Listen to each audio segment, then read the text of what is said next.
नमस्कार मित्रांनो, तुम्ही पाहता डिजिटल चावडे. मित्रांनो, महाराष्ट्रासाठी सर्वात मोठी हवामान अपडेट समोर आली आहे.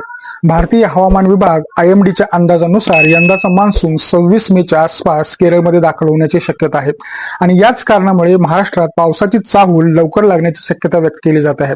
सध्या महाराष्ट्रात प्रचंड उष्णतेची लाट आहे. विदर्भ, मराठवाडा आणि मध्य महाराष्ट्रात तापमान 40 अंशाच्या पुढे गेलं आहे. लोक उकाड्यानं अगदी हैराण झाले आहेत आणि अशा परिस्थितीत ही पावसाची बातमी मोठा दिलासा देणारी आहे.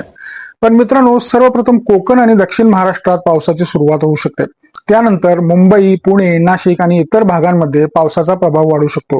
मात्र IMDने स्पष्ट केलेले आहे की महाराष्ट्रासाठी अजून कोणतीही अधिकृत तारीख त्यांनी जाहीर केलेली नाहीये. सध्या सोशल मीडियावर 26 मेला महाराष्ट्रात मान्सून धडकणार अशा अफवा व्हायरल होत आहेत.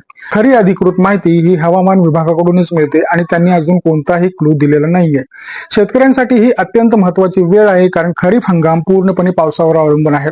पण पेरणी करताना घाई करू नका, कारण सुरुवातीला पावसात खंड पडू शकतो. मित्रांनो, सध्या तुमच्या भागात हवामान कसं आहे ते कमेंटमध्ये नक्की सांगा आणि अशाच अपडेटसाठी डिजिटल चावडीला फॉलो करा. धन्यवाद.